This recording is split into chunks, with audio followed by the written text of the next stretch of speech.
I'm going to jump right in here real quick. We've had a couple decent sized earthquakes, guys. One of them pretty big, actually. As you can see, if you look over here on the left, the one's highlighted in red. We had one in Tonga and one in Chile, okay, within an hour of each other, or roughly thereof. So we're looking at the top one, the one in Tonga. It says 6.6. That was a 6.9. It even was on here as a 6.9, and then they downgraded it. That's typical. They do that all the time. USGS seems to do it worse than the other agencies or other ones that put out the earthquake information, like the European agency. I think Australia might have one. Other ones out there. Okay, so what I'm saying is this got downgraded by 0.3. Now, it doesn't sound like a whole lot, right? But what I want you guys to understand is that the difference between, like, let's just say the 6.9 and the 6.6 is a lot bigger difference than it would be if it was a 5.9 to a 5.6. In other words, that range becomes more intense the further up you go. Okay, so that right there is enough to be like, man, that was a 0.3 drop, really? I mean, that's, it's not out of the ordinary for them to do this. Okay, when they do their averages, they throw out the top and the bottom number, and they try to figure out an average. Now, how exact they can actually get, I have a hard time thinking that at this point they can't get a little bit better than that. That's all I'm saying. But anyway, that is definitely something we need to pay attention to, because it goes right into the magnetosphere stuff that we talk about. We're getting hit, and that's the next subject we're going to talk about here in a second. But if you guys want to know where these things are at, you just click on it. All right, you can go to interactive map, and there you go. Okay, if you zoom out, those that aren't really familiar with geography or anything, this is over in the Pacific Ocean. Okay, the one in Chile was roughly about right there, maybe a little bit further south, kind of like right about there. Okay, now it's interesting to me that they're roughly in the same latitude area. They're across the ocean from each other. Okay, but they are all still on what we would consider the Ring of Fire. These fault lines, you see these fault lines? Okay. They hit on fault lines. Both of these did. When we see bigger ones hitting outside of fault lines, that's when it becomes very, very rare. But this right here, these bigger ones on these fault lines makes sense. But the fact that these happen within an hour of each other, and they were fairly large, and they're basically on the same latitude line, I don't know what to think about that. So it may not have anything to do at all with it, but it could. Now, again, if you guys want good earthquake information, go over to Dutch Sense. He's got, in my opinion, the best. Scott does it too. And there's others out there that are trustworthy that you can go and look at. And these guys are able to predict stuff. It's amazing, some of the stuff that they can say. But you've all heard me say, hey, earthquake watch because of, solar weather coming our way. And we couldn't say that this time because, and I'll show you why. Okay, I got you at spaceweather.com. Okay, what these guys say right here is exactly correct. Okay, what they're saying, it says all quiet alert. All right, they've been talking about this for a minute. We're not expecting a solar wind stream for over a week, for at least a week. So where's this coming from? We're getting hit on our magnetosphere. And my guess is this is added to it and probably what cracked off these earthquakes. Okay, so there was no way we could come out and say, hey, pay attention to earthquakes, because we were not supposed to be getting any kind of solar wind stream, and we are. I'm not sure if it's a solar wind stream. My guess is it's not. And I'll show you what I mean here in a minute. But before I go into that, Mercury's going to be doing a transit. I think Scott wrote an article on this, did a video or something. He was talking about this a week or so ago. It's a cool thing, guys. In other words, why I'm showing it to you so you guys can check it out. But also, beware of the videos out there that somebody's going to make, and I'm not sure who'll do it. Somebody will do it. and they're going to be claiming that it's something that it's not. This is going to be Mercury. They know when it's going to happen. It happens, all the time, actually. I wouldn't say all the time, but it happens enough where they know where stuff's going to be, and it's going to be predictable. It's been like that for years. The only place this isn't going to be really visible because of the rotation of the Earth and the actual orbit of what's going on is Australia. That's kind of what they were saying here. But the main thing here, guys, it says, like I said, we were not expecting a solar wind stream. So where's this energy coming from? Okay, guys, I got you over here at ISWA. This is the typical magnetosphere models I show you all the time. Okay, as you can see, watch. This is not ambient conditions. This is not a normal baseline condition.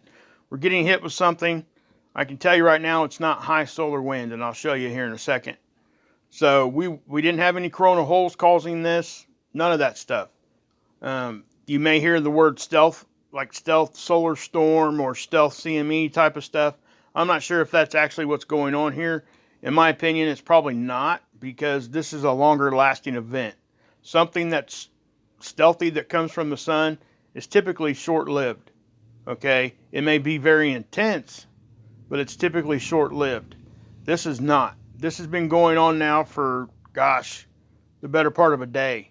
Okay, what you're seeing there is what we would, expect to see during a solar storm, a geomagnetic storm.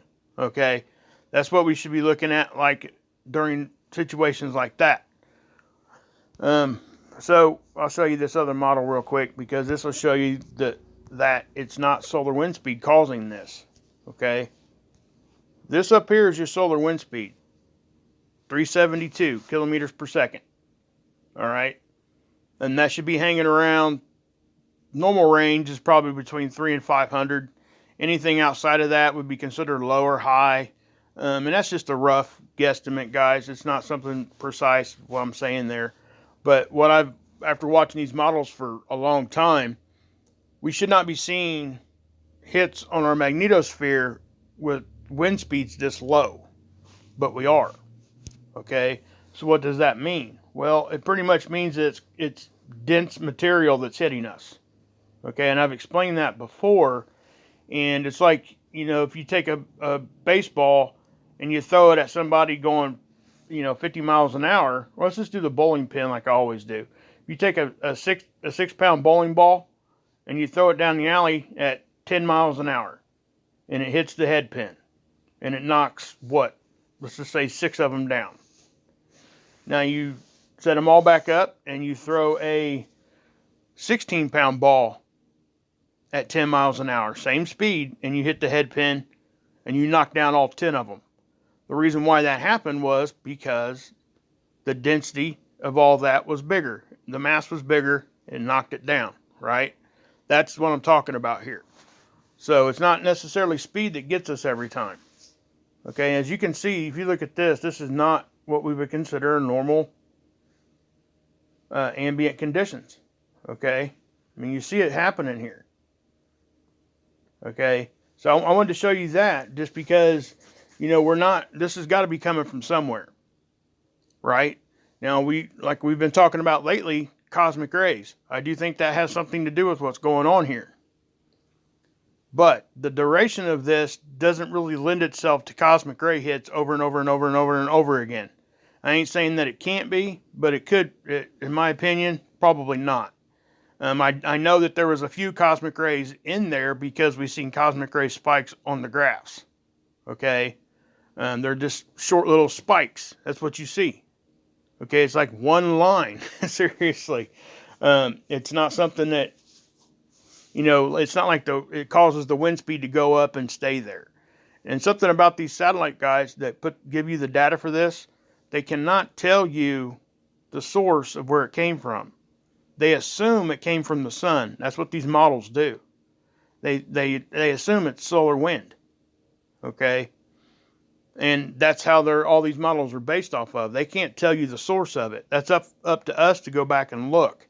And that's what we do. And we didn't see anything. And that's why spaceweather.com was saying, hey, no solar wind stream for over a week. None of us were expecting this, because if we were, you'd have heard me in here on my last video at least saying, hey guys, you know, watch out for bigger earthquakes. So this may have been the reason why those big earthquakes popped off, is all this stuff that's going on right here.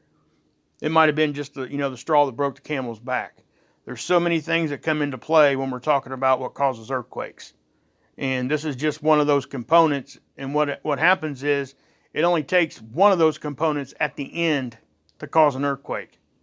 Okay, because it's already juiced up. So that's what I'm saying.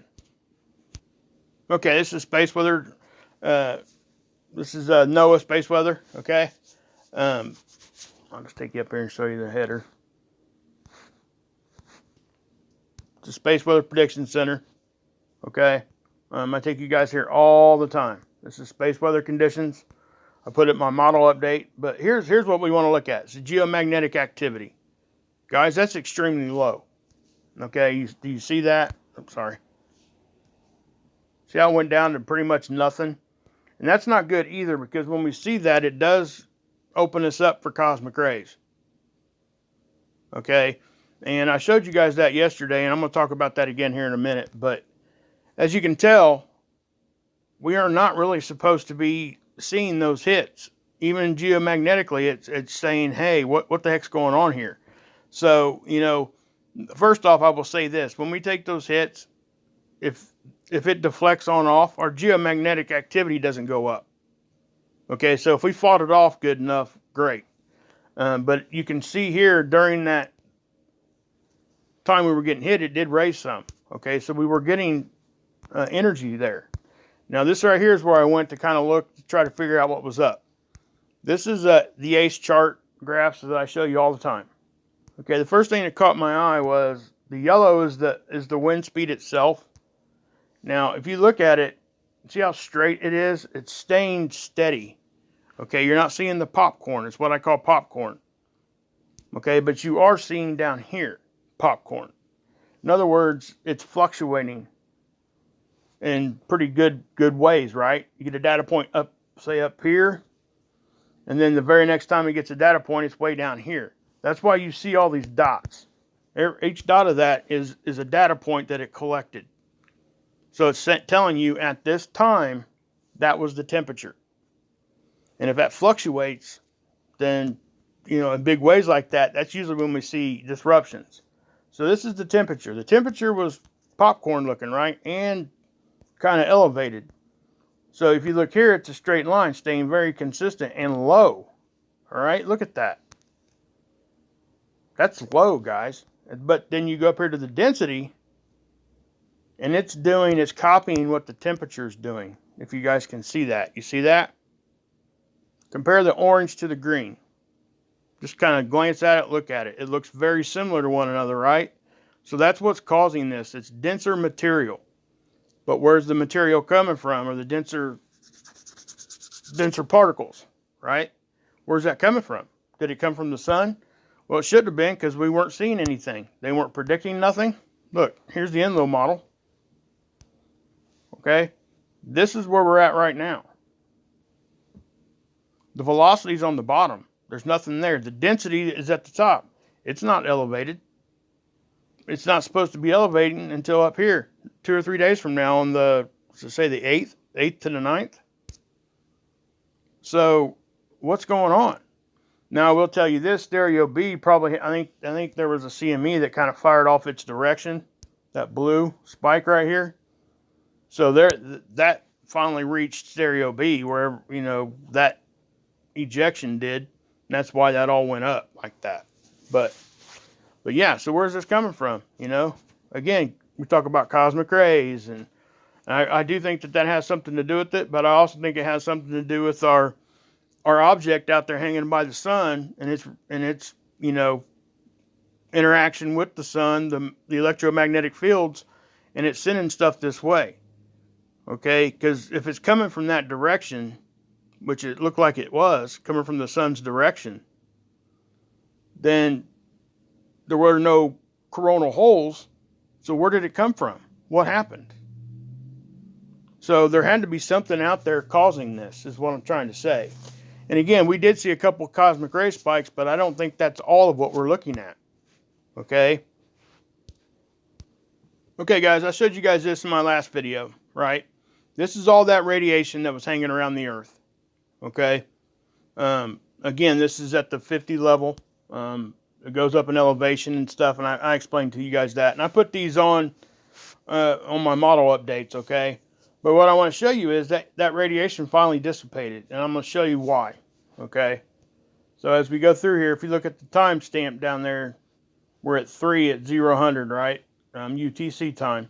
So that's on the 3rd at 0 right now. So as we go forward, okay, and I was questioning this the other day, and this kind of answers it for me. See what happened? See it go away? Okay, so why did it go away like that fast? Okay, it didn't like circle out or nothing. Well, first thing, guys, is it jumped about an hour. Okay, that's at 6:48, 6:56, and then the next one we get is 8:12. So in other words, it jumped about an hour and a half. Okay, so we missed an hour and a half of data. Why? Well, probably because this tool got hit with solar wind. Okay, I would think. I think this stuff is coming from the information is coming from one of the GOES satellites. I think, I'm pretty sure. But anyway, regardless, something happened here. We missed some data, right? So why did it, when it came back up, all the radiation's gone, right? All the high intensity stuff I was showing you yesterday. Okay, first off, you see some of it come right back right here about 2 hours later, and it doesn't stick around. You see what it did? It did that, and then it kind of just went away, right? And this is typical. I mean, that isn't really so much out of the ordinary. Okay? It's not. But this is. We shouldn't see that for a long duration, and we were. And I'm going to talk about that some more here in a minute also. Okay? I found some more information on that, and it kind of confirms what was going on. But as we're doing this, right, why did that go away? Well, that's the time that we got hit with that energy on our magnetosphere. So that stuff was blowing this way, wherever it was coming from, whether it was the sun or whatever I just talked about, and it helped carry it out. It got rid of it, a lot of it, okay? It carried it on off into space is what I'm trying to say. So, like I've said before, it's good to get some stuff, right? It's good to get, when we get typical solar wind and stuff, that's good if it's constant and it's not, blasting us with big, huge pulses. It's good to get that stuff for multiple reasons. So that's what happened right there. That's why that went away so quick. Okay? At least in my opinion. Goes from that to that. I mean, boom, it's gone, right? What could cause that? Well, you would think that, yeah, we got hit on our magnetosphere, and we did. I just showed you. Okay? So, back to this for a second. I come across something, and it was, I've come across the video in my feed from, it was Evolutionary Energy Arts. I don't think I've ever talked about those guys. I don't really know a whole lot about their channel. But I seen something about radiation, so I stopped. And it was like I said, it was in my feed. And I've been subbed to them for a while. I just haven't watched too much of their stuff. So they had a live stream that I was looking at, and it was after the live stream was over. And they were showing some stuff that was really, really interesting. And I'll show you what I'm talking about. Okay, guys, what they were showing is this website right here. Okay, it's netc.com. What this does is, it tells you right here, it's Nuclear Emergency Tracking Center. That's what the NETC stands for. So what you're looking at here, guys, are radiation levels throughout the country. Okay, they have they were trying to, if you guys go there and you can read all this, and it tells you exactly what's going on and what these different colors mean and all that, and I'll explain a little bit here in a second.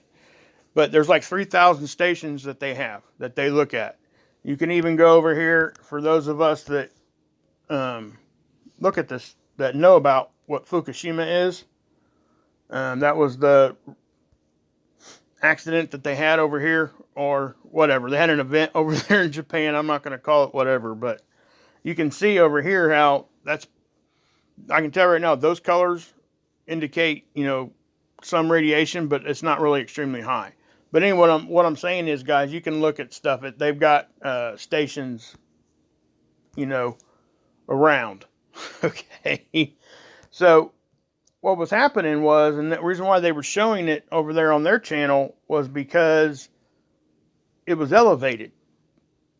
Okay. So if you go here, if you click animate and then you click animate again, it'll take you back 48 hours. It seems to, I think. This is just going to give you one capture every hour is what this is doing. Now you're going to see different ones pop up, and it's not showing you the real low ones. It's showing you like the middle of the road up. Okay, now as we watch this, just pay attention to what goes on.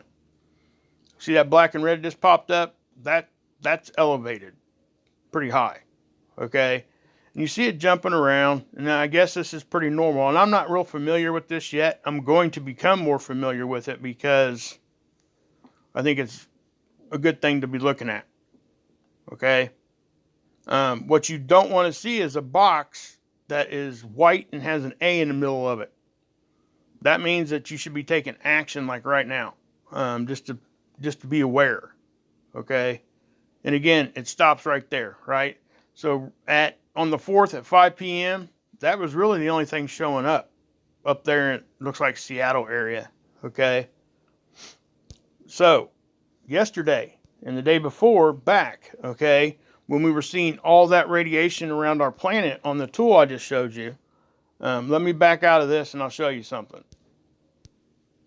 Okay, before I show you what I was going to show you, I want to show you this first. This right here is the key to the bottom. It says RADCON 1 radiation background level. Okay, basically that's their lowest level. All right, that's here. So if you see that emblem, that's what that means. RADCON 2 means rising RADCON. Okay, that's all that means. Probably just pay attention, right? Then it goes to RADCON 4, which is concern watch, right? I guess pay attention, check it frequently, that kind of thing. RADCON 5 means there's an alert. Okay, so if you go down here, it tells you what to do in those situations. Okay, it says the increased change between, I'm not going to go over what's normal background levels, okay? In other words, that's just low and normal for your area. That's what it's saying. So a number 2 would be for small increases. 3 would be for higher increases. And a 4 for the top of the range over a 3-month time frame. Okay, that's what it's trying to tell you. Now, go read this yourself and try to understand it better yourself, because I'm not going to try to explain that. It's just too much to try to do. I'm sure you guys can go read that and figure that out. But just know it's kind of like a warning, this, just like a thunderstorm warning type of system. Now it says RADCON 5. So alert will be issued and emailed and text messages are sent. You can sign up for services on this that when that happens, they do that for you. They'll send you an email and a text message saying, hey, radiation's up in your area at a higher level. Okay, it says if this RADCON 1 is whatever, staying the same level like in Japan where most okay. So, and again, you guys can go over here and you can look and it'll tell you what to do in certain situations and what you should do when you see these different levels. Okay. This is not this is not a government agency. Okay. I think this is like a third party and they run their own systems, and I think they use some government or, some of the sites, reporting sites, they use some of those in what they do here. So again, I'm new to this. I don't know this particular site very well yet, but to me, if they're going to issue their highest alert, that this kind of lends to the fact that something's going on, right? Something not normal is happening. It's definitely elevated from what I can gather from watching other channels and stuff. Right now, it's not, but and what I mean by right now is this right here. This is what you're seeing right now. You don't even see the red and black. Okay. You're seeing mainly just background level radiation. Okay. No actions are needed here. Just pay attention. That's what they're trying to tell you. Okay. Okay. But this is why Evolutionary Energy Arts was doing their live stream yesterday. Okay. What they were showing here, this is a screenshot. Okay.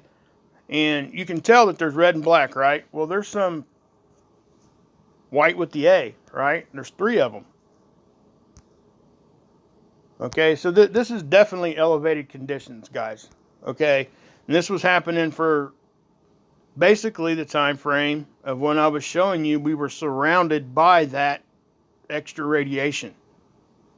The military even put up, they were showing it on this website. They got like I can't remember what they called the aircraft. It's something Phoenix, but it's a sniffer for radiation. Okay, they put this aircraft, that's its sole purpose. And so they put it up and they were, sniffing for stuff, right? Now, again, could that have been what was coming from the radiation we were seeing there in the belts that I was just showing you? I kind of think it could. And again, guys, this is what we were seeing. And then back to the density.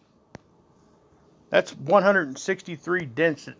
Guys, that's extremely high. That usually hangs out about a 1. Okay, you can see how our bow shock bent in too. Again, here's another screenshot. I don't want to show that. That was one of my live feeds that I use for news. You guys can check them out if you want. I don't care about that, but you can see what happened here. I'm not going to talk about it because, yeah, it's kind of crazy what's going on in our world all around, even geopolitically, guys. But you can see here, look at this. Oops. 192. That is crazy high for density. Okay? And you can see what it did to our bow shock. Okay? You see the yellow line there? That's our shield, and it bent it way around. Okay? I mean, it almost got into the satellite lines. You can see that there. Okay? But I wanted to show you guys this, and I'll leave a link to this, but I do think it kind of confirms what was going on up there. Whether or not this, like I said, this is not a government agency. This is a third party. They issue these warnings to members that, do their thing. So I'm going to become more familiar with this one. But as of right now, I can't really say, hey, this is what this is and what this is and what this is. All I can tell you is when you see those boxes, that definitely means that stuff is elevated. Okay? But anyway, guys, we are going to end it here. God bless. Yeshua saves. And there'll be a model update, by the way. You can drink this Kool-Aid.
sing it note for note.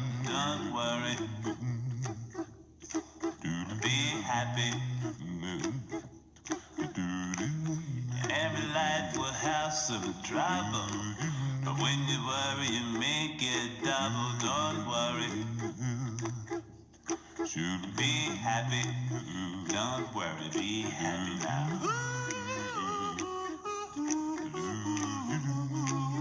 Don't worry. Be happy. Don't worry. Be happy.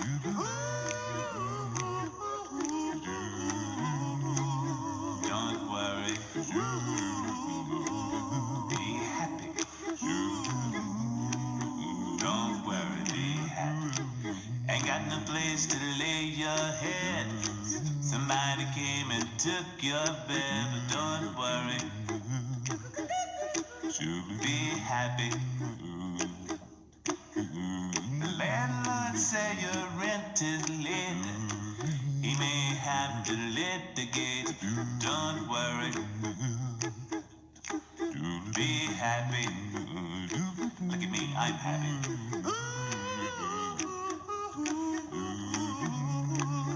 Don't worry. Be happy. Here, I'll give you my phone number. When you worry, call me. I'll make you happy. Don't worry. Be happy. Don't worry, be happy. Ain't got no cash, ain't got no style. Ain't got no girl to make you smile, but don't worry. Be happy. 'Cause when you worry, your face will frown, and that will bring everybody down. So don't worry. Be happy. Don't worry, be happy now.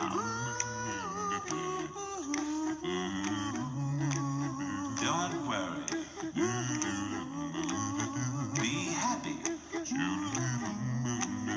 Don't worry, be happy now. Don't worry. Be happy. Don't worry, be happy. And there is the song I wrote. I hope you learn it note for note like good little children. Don't worry. Be happy. Listen to what I say. In your life expect some trouble, but when you worry you make it double. Don't worry. Be happy. Be happy now. Don't worry. Be happy. Don't worry, be happy.